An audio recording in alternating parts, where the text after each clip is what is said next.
This is Ask Congress, and we're doing something unusual.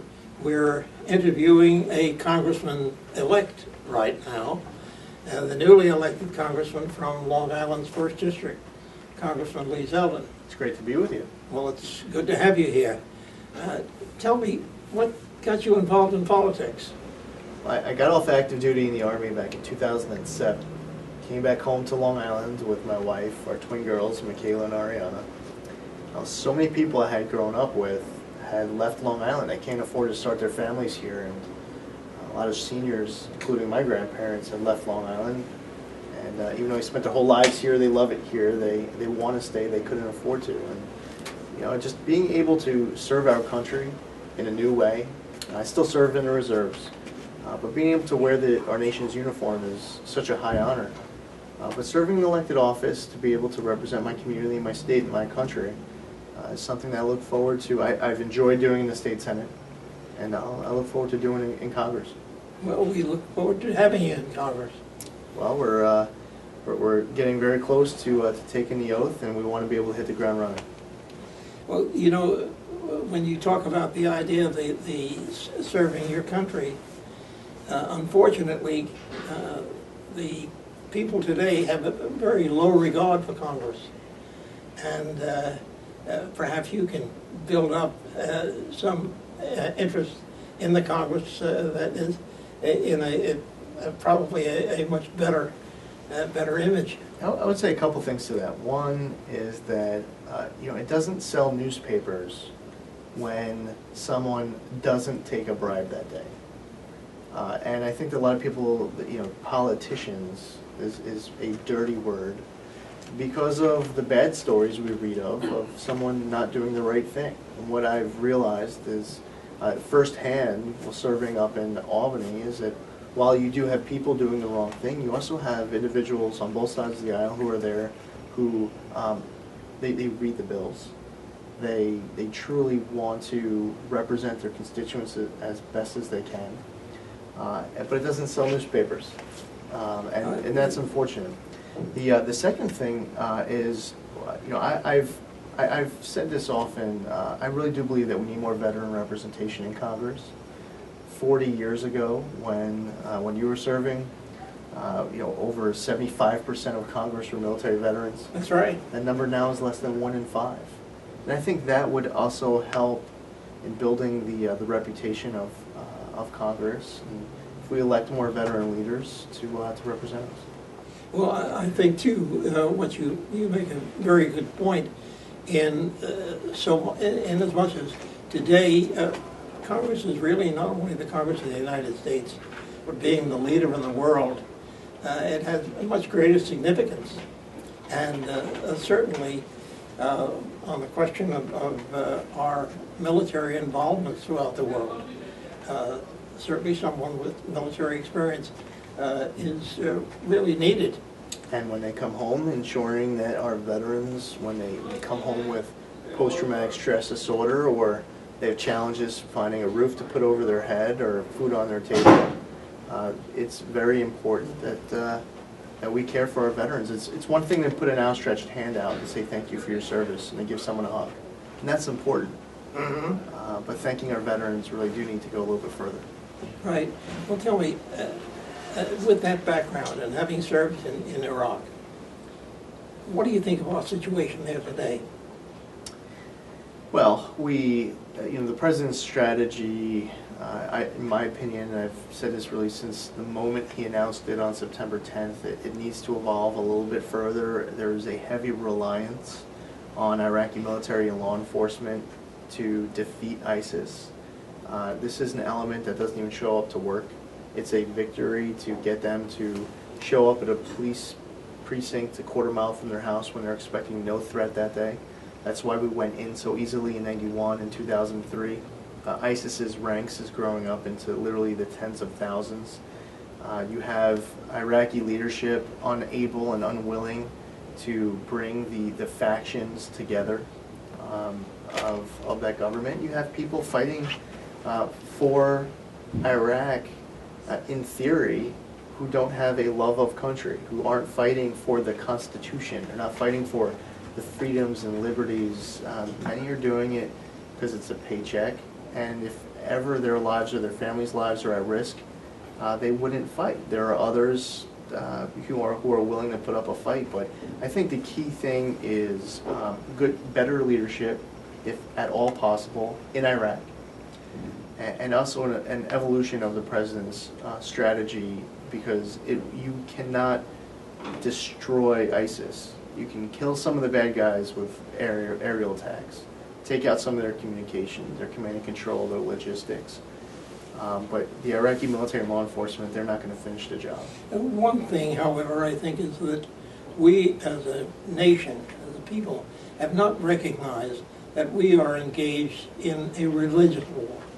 And it's not only a question of ideology, it's a question of a very strong religious desire to make their particular religion, the Muslim, as an international. Yeah, you're so right. You're very right. We need to understand better that our enemies do not respect weakness; they only respect strength.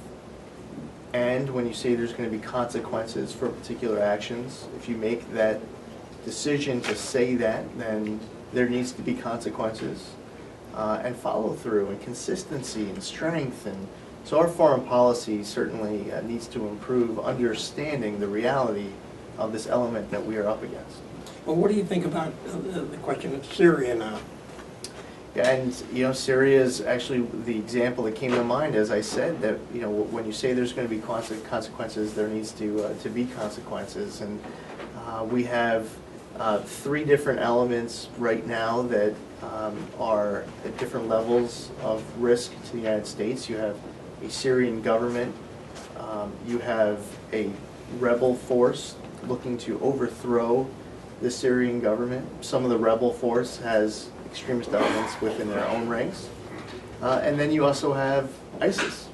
So, it's a little concerning with the effort to arm, to train the Syrian rebels. It's going to take them time. It reminds me of the deja vu of Vietnam, the whole situation in the Middle East. And one part of the equation, of course, is Iran. And where does Iran fit into this picture? Well, there was just a recent extension announced in the talks between the U.S. and Iran. I'm someone who doesn't believe that we should be reducing sanctions. I believe that we should actually be increasing sanctions. Getting back to what I said earlier about our enemies not respecting weakness, they only respect strength.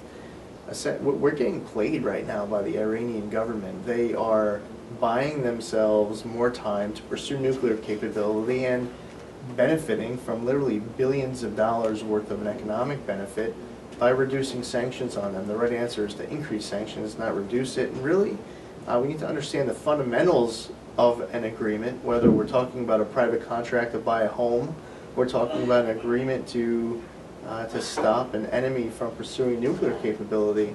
When you say that you have an agreement, and the person on the other side of the table is immediately refuting the terms of that agreement, then there's no agreement. And I believe that going forward that we really need to have more sanctions against Iran, not less. I hope you get an opportunity to serve on foreign affairs.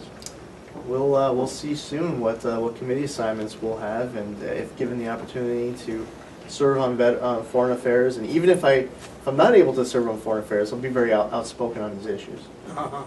And now again, on the question of our opportunities or the overall moves that you'll make in order to try to serve your constituents best. What areas are you most interested in? There are so many issues that I'm concerned about, that I've been talking a lot as I travel around the district meeting with constituents. What you hear most often, people want to see our economy strengthened, not just creating more jobs, but creating good paying private sector jobs.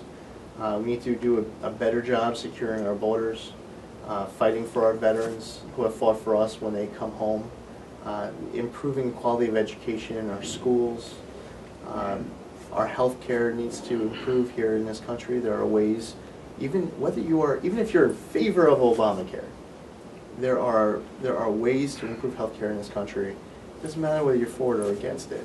We need to work on ways to make health care more affordable, more accessible, and a little bit better of a job than what we've seen. So, you know, and we're obviously talking about all the different foreign affairs concerns. So there's a lot to fight for, a lot of local issues in the district as well. We're still recovering from Sandy.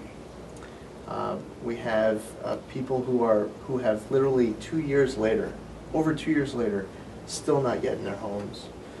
So it's important to do a good job representing constituents when they come to you, ask for help on a problem, to be able to help them overcome that challenge with a good staff. So we're focused on many levels. On the question of immigration, that has been part of this district's problem or whatever you want to call it. How do you stand on the new immigration bill? Well, if you're referring to the Senate comprehensive immigration reform bill that was getting debated a lot in this year and last, I would vote against it if it came for a vote. There are other pieces of legislation that have come up, that have been debated. It's really a sign of some of the dysfunction in Washington. Back in July, we see the surge of unaccompanied immigrant children across our southern border. The president puts forth his plan. The Senate Democrats put forth their plan. House Republicans put forth a plan. All three are, I mean, this isn't just something on paper. It's they're putting out their proposals of how to tackle the challenge, and then they didn't even talk to each other. How do you feel about the president's use of presidential power? He is going way beyond his authority. You know, we, in many respects, if you know, any student of history here in this country is well aware of, right back to our founding fathers, the importance of ensuring that the executive branch never, by reality or perception, looks like or is a monarchy. There are inherent powers in each separate branch of our government. We have powers entrusted to the executive, to the judicial branch, to the legislative branch, within our Constitution and the way it's been interpreted. This president is trying to not only be president, but also be Congress, but he's not. There are 535 elected representatives in the U.S. Congress in both the House and the Senate. None of them are named Barack Obama. In all due respect for all the members of Congress, none of them are President of the United States. But the President's executive order on immigration goes a little too far. In my opinion, it goes way too far in overstepping the boundaries of his office. Well, I see you're getting a telephone call here, so you're active already. We're always working hard, and we have a great team. When we were going through the campaign, we had hundreds of volunteers knocking on doors, making calls. You know, it's an opportunity to be able, and a privilege to serve as a U.S. Congressman. It's incredibly important that for myself, our team, even our families, that everyone is on board with the effort. So, you know, the phones ring, the emails come in, we're active on social media. We love talking to our constituents all day, every day. Well, we're going to let you take that telephone call now, and we'll be back right after a word from our local cut-ins. Okay.